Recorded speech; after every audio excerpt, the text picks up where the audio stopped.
Moral Valencia. Ibang saint, no? Just to tell you, give you a hint on how dedicated she is. Mayet flew from Manila to Portugal just about 4 days ago or 5 days ago. She presented her paper in pediatric neurology in Lisbon. Huh? Yes, no? Yes. And she flew from Lisbon to Las Vegas yesterday. And I had to apologize to her because I thought she was arriving this morning. And then she told me, oh, nag-Uber na ako. But Dr. Mayet Moral Valencia is a pediatric neurologist. And she now heads USMA Philippines. Thank you. She was here last year to join us as well. So, Dr. Valencia, please.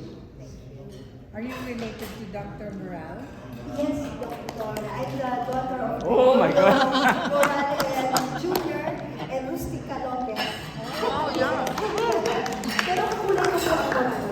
Hindi ko yung Tomas in genealogy. Pero ang brother ko, kakulay ng Lopez. Yes. Thank And you. we already this my actually, when I was a silver jubilarian sa Philippines, we flew also here to join our classmates. Yes. And actually, I'm very blessed po to be here again, joining you today. Kinikwento ko po kay Father Factora, feeling ko parang roller coaster po ako of emotions as I was listening to all of you. Listening to the challenges, no, gets me down, but then I hear so many, passionate, no, na doctors here. And parang wala lang po tayong, I think, pathway, no, but up when you're already down. So anyway, thanks doctors for giving me the opportunity to update you this time about USMA Philippines. So anyway, na-amaze ko kasi ako kayo sa 8 billion na endowment fund. No? So obviously we don't have, no? We're not blessed to have that such a big fund, no? for USMA Philippines. But I think, ito po, I don't know who said it, but there's a saying that says na no one is so poor that that they cannot give anything. Sino po ba yung Father? Meron po ba ganun? But it is, right? So, even maybe not in funds, but maybe service, right? We can help in that aspect. So, sorry po. So, I just want to show you po, I don't need to go through the names, but you remember po Dr. Pineda, he was our past president. Ako na po ngayon yung president. And along with our board, I'm going to give this report. So, I'm going to begin po, doctors, with a part of my inaugural speech that I gave in January of this year, wherein I thought of 4 strategic directions that we might want to concentrate on as a group. Not only USMA Philippines, but also USMA America. We wanted to redefine the mission and goals. So I was happy listening to Dr. Evangelista earlier that important po yung ating mission and vision because that will direct, no, everything, no, that we plan for the year. 1 year lang po kasi. We wanted to refresh and revitalize alumni and future alumni, no, engagement. We wanted to renew, no, yung aming commitment. But this time, not only to the alumni, because we know the changing landscape, we have to redefine our role, no, with UST-FMS, the hospital, Anarjay Foundation, USMA America, and USMA America Foundation as well. And of course, continue, no, with encouraging, reconnecting, no, with our roots. Don't worry, doctors, this will be very short. So, how do we begin? So we also began with the strategic planning last January. When I looked up kasi yung history, when was the last strategic planning of our organization, it was way back in 2015. So January, that was our first agenda. I entitled the strategic planning as Thrive, Transformative Harmonization, Innovation of the Visionary Endeavors of the USMA through strategic planning. And it was attended by, of course, most of our BOT, and as you can see in the picture, our past presidents. We also invited, of course, representatives from the USMA Foundation, but they were also past presidents as well. So, with the strategic planning, it was only 1 day, but we had 2 pre-work meetings. We were able to change, modify our mission and vision. So, sorry doctors, it's quite small. I didn't anticipate that the screen would be this small. But anyway, for our mission, so we rephrased it to the word RISE, yung ating mnemonics na RISE. Our mission is to reach, inspire, support, and engage our esteemed alumni and the community we serve. So this also includes yung ating advocacies. While promoting, of course, excellence, diversity, collegiality, and generosity through the collective efforts of our members. And for our vision, we wanted a united and synergized and thriving organization. And it has been stated here that we are a dynamic and united community of Tomasian physicians that transcend boundaries. So, USMA Philippines, USMA America, we are one. We are all Tomasian alumni. And we should be inspiring excellence and be a driving force in shaping the future of the medical profession. And I think after hearing what Dr. Flores was mentioning about the UST and DNA and genealogy, I think this is true, that we indeed shaped, especially for our country, yung ating medical profession. So anyway, doctors, I won't go through everything, but we have identified 3 strategic goals just to improve reach and engagement, support our allied stakeholders, and of course to strengthen our USMA capabilities through these enabling processes and core processes. So these were the different teams that we formed to improve reach and engagement. And we specified a number of KRAs that say the continuation of the events, including other innovations in the events, apart from the homecoming activities. Services, of course. So aside from the in-house medical mission that is supported by the USMA America, we do have 4 regular medical missions throughout the year, mainly propelled by USMA Philippines. And we also support requests by, let's say, sororities, foundations, or other organizations, even civic organizations like Rotary Club or Rotary, if they need our help. So if you notice, I'm placing yellow and red stars on our KRAs for our deliverables for 2024. So everything that you see in red is already in place, and the ones in yellow, ongoing. They're ongoing. So same challenge with USMA America, with media and digital platforms. We're currently also trying to work out our website. And actually, I'm going to recommend Dr. Flores a contact for you. Si Dr. Andre Amistoso. He's a graduate, he's a Tomasian MD, and he's actually passed the USMLE, so he'll be practicing here in the US. So you can recruit him also as a member. So he has clients in the US and also in the Philippines for website development and maintenance for a very small, it's not a big fee. So we've already had an exploratory meeting with him. The head of our website and digital communications committee is Dr. Catherine Deng. She's a surgeon and she actually has experience with this because she was the one who made the website for the Philippine College of Surgeons in the Philippines. Yeah, so I'll give that to you, doctor. So the good thing with having a functioning website, it will be a repository of our like an alumni directory. We can also do spotlights so that the younger ones will get to know our alumni all over the world. So that's our actual plan for the website. And we will link it with an app that was developed by Dr. George Ko during his presidency, including the Instagram and I think a Facebook account. And I think, Doctor, we can work together and we can also have links to each other's websites. So if once that is done. So, naka-yellow na po yung iba dyan. And also chapter activation and involvement. So currently we have 20 chapters in the Philippines.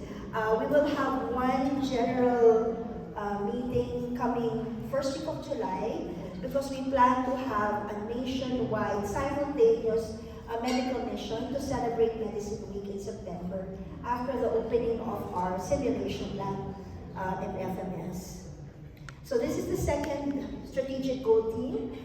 This is support for allied stakeholders, another set of KRAs, career development. So I heard earlier that you were mentioning about the lack of information, no, for the younger ones as to what is available in the processes. So actually this has begun during the presidency of Dr. Joe Mariano in 2000, wherein we coordinated with USMA America, and we had Dr. Charlie Sonido and a few of his graduates speak in a webinar as to how to apply, where to apply, you know, some tips. But it was not limited to the US. We also invited speakers practicing in the UK and Australia as well. So in 2020, that was repeated. It was scheduled post physician's licensure examination around November. So after 2020, there was another webinar in 2021. We didn't have one in 2022, but in 2023, we had that face-to-face number. And of course, partnerships. And that's another key area that we want to work on. And the last is strengthening the USMA capabilities. So I think this is a given already. No? So for now, very limited for the income for the operational expenses of USMA Philippines. We just get it from the membership dues and a few isolated, project-based fundraising activities. So we're working on this, and we want to be self-sufficient. But actually, in the last 3 to 4 years, we have been able not to raise funds enough for our advocacies and also the operational expenses. So these are our key result areas in that aspect. Management, we want to improve the efficiency in the management and operations. Governance. So I also looked into the bylaws of our USMA Philippines. It's only 4 pages, very short. Nothing wrong with being short, but it lacks let's say the guidelines for the certain committees that are within the organization itself. Like simply the COMELEC. So we want to improve on that as well. And of course, for finance. Okay, so for the first activity, so the next few slides will just be showing you what we have done from January to May. So January to May pa lang po ako president. So the first one, for the refreshing and revitalizing alumni and future alumni engagement, we celebrated the March 8 Women's Day. We featured three alumni. Paano po babubalik? The top one. The top one. Here pa lang. Second. Maybe here. Sorry, Doc. There. Okay. I'm a techie idiot po pala, by the way. I was telling my friends, nag-Facebook po ako, 2020 na po. Palis na po mga tao ng Facebook, papasok pa lang po ako. So we had our alumni, na hindi na po familiar yung ating page students. We had them speak, and it was very well attended. By the way, Dr. Gia Season here was unable to join us then. She had a sudden cardiac event, and she has passed away since. So yeah, very young, batch 96 doctors. So this was our Women's Day celebration. It was hosted by our medical clerks, and they were given the opportunity to ask questions. And we want to create more of these events, whether face-to-face, so maybe if there is a scheduled visit, let's say from our US counterparts, we would gladly organize an event so that they will be able to meet our alumni from the US as well. So this is one of our strategies for the students to be made aware that the Alumni Association exists. So we have begun supporting their activities. So we supported them in their competitions that were organized by the Association of Philippine Medical Associations, APMC. And they turned out to be champions in the Regional Medical Quiz League, in the Regional Healthcare Innovation Competition. So this is just in March of 2024. And they were also first runner-up in the regional debate, finalists. So I guess our students are still doing very well. So these were our medical missions that have been done.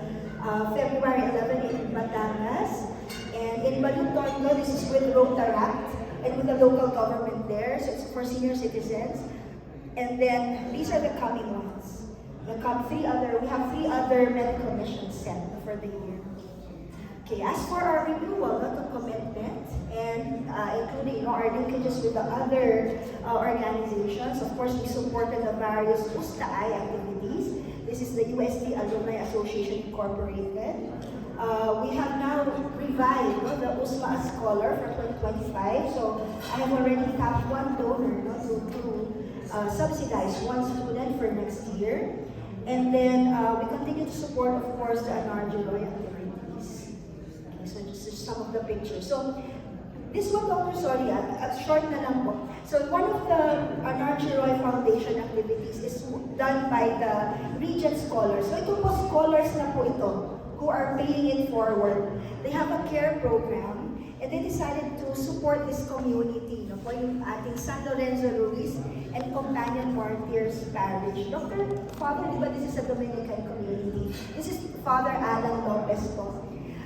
So, the USPA po supported this activity as well. We provided food for the 130 participants for this. It was actually an education, health education, and feeding, nutrition assessment na activity by the students. So I'm just showing you yung aming venue po, the registration area. And we also did a little tour of the parish of Father Alan Lopez to see where we can also help them and support.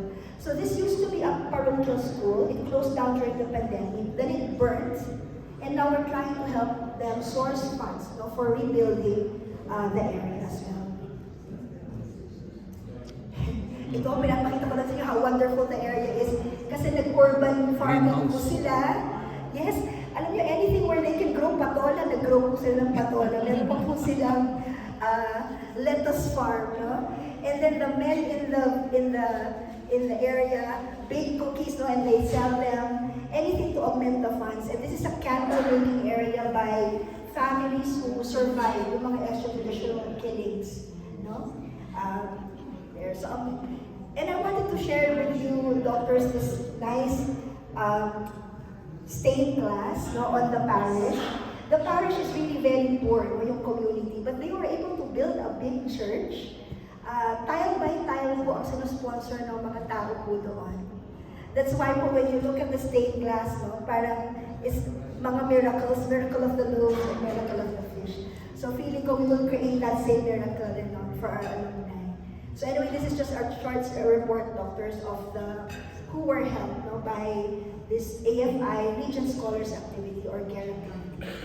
So another activity that we're supporting is the Run Through the Past, Race Through the Future. It's a fun run that's going to take place in September 2022 of this year. It's a 5-kilometer to 10-kilometer run from UST to Intramuros back to UST. So here, we're partnering with AFI again to raise funds to support medical missions again, medical missions, but within the community of UST, within the Sampaloc area. Okay, ito po mga delayed lang po. Si Dr. Edgar Lerma po kasi received the Distinguished Tomasian Award, but ang nag-nominate po sa kanya is UST High School, and we just supported him as well there, doctors. So last na po to, last few slides. You have enough time, don't rush. We're good, we're Because good. I think you have another, it's okay? Yeah, Sige, doctor. Okay, but I promise to maintain the time, the under 20 minutes. So ang last po, doctors, is the USMA, actually 84th to, Chato, 84th, the Grand Alumni Homecoming. Batch nila ng ating medical director, sila Dr. Chato Mato. And sila po yung Y2K batch kasi 2000 po sila. So the title is A History to Kindle. Kindle naman is a word, to light and ignite. And a duty, to keep. A duty to keep. So it's going to be from January 16 to 19, 2025. And of course, we're going to have a 2-day, Alimurong Postgrad. I'm going to make this larger so you will see, yung ating topics for January. It's going to be very unique, something that we can all use along in the different times, seasons of our life. So this is for the session 1. It's entitled Beyond Pills and Capsules, the Importance of Holistic Wellness. So Father De La Rosa will talk about holistic wellness of the mind, body, and soul. We have a talk on nutrition wellness, on an RX, or prescription for resilience, so strengthening mental health in healthcare, including soul scripts, no? Prescription of faith and medicine by Dr. Lubato. And for the second day, so the first day is only half day, so we'll have enough time to end and then join the Tomasian walk. And then the second day, again, different. Look at the sessions, no? So different seasons of our life, from infancy, adolescence, to adulthood, so including yung retirement, no? That's why very nice titles po, no? The stethoscope in the twilight of imparting life. No? So I think the topics will be attractive for all of us, no? Regardless of our specialization. And I'll just play this, Doctor. So this is like an invitation video, no? Crafted by the Silver Jubilarians, no? To invite them. You may have to put the microphone. Here. Yeah. Baka walang sound. Oo, man. Oo, nawala.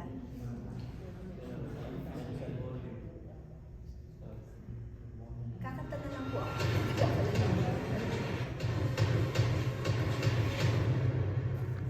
At least nakita na yung Sylvia. Wala lang palang music. Ay, meron po pala.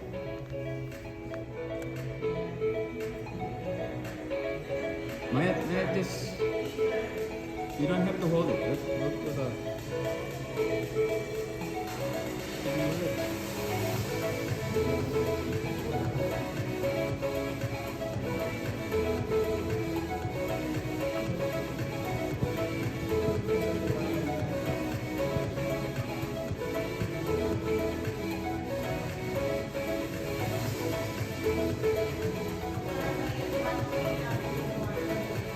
Ako si Alan.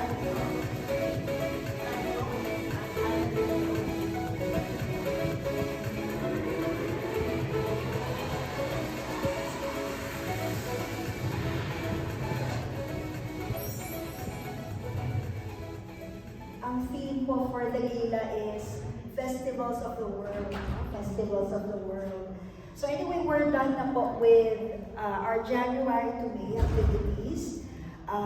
This is a website launch. So June, we're actually arranging now the content of our website, but we have already bought a domain. The web designer, Dr. Amistoso, is designing it already. But what is important here is the content, because once it launches, all of the content should be ready, and it has to be updated. So dapat may ready na po tayo every so often, so that the site will not be static. It will be dynamic. So anyway, these are the rest of our activities for the year. We'll have a chapter General Assembly first, in preparation for our September Medicine Week simultaneous medical missions in the 20 chapters. Of course, we still support the physician's licensure examination, pre and post. So doctors, we will ask again for your help regarding the November webinar, so that we can introduce USMA to them as well. And of course, we also support the 1986, Batch 1986, actually hindi na po ito activity lang nila, no? It has been launched by them, the El Fuego Tomasino. This is a bonfire celebration for the PLE passers.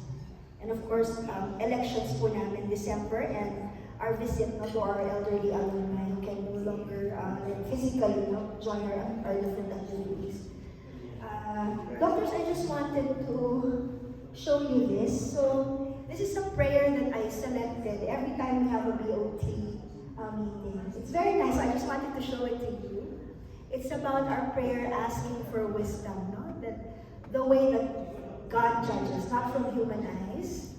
And we pray, no, that we focus our efforts, I guess, on what is essential rather than what is irrelevant, to give us serenity, when we're faced with confrontation, to give us peace, and of course, we want unity and vision. And of course, this one, sometimes kasi we're so inwardly looking that when we get criticized, no, we feel down when we shouldn't, no? So we should be able to accept criticism, no, and contradiction.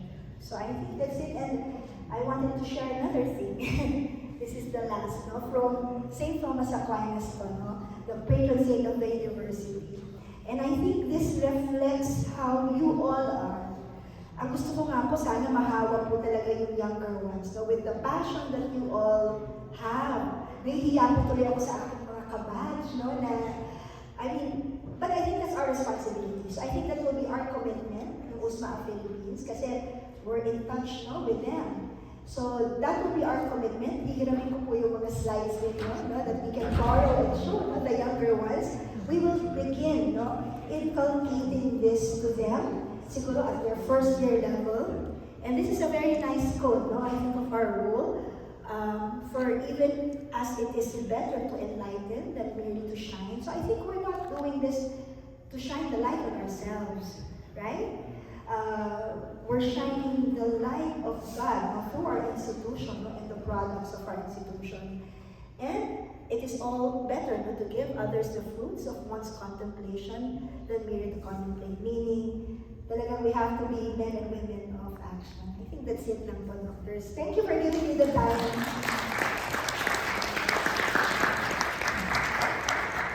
Good job.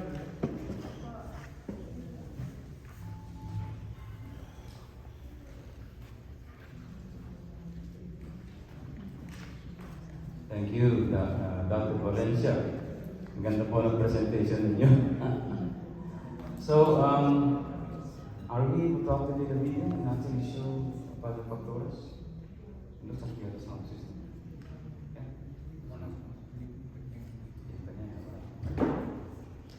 All right.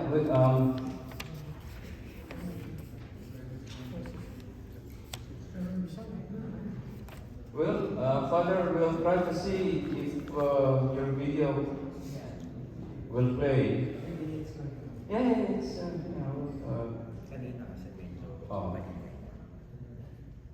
maybe we'll listen to Father Pactora's video. I think it's fun to see the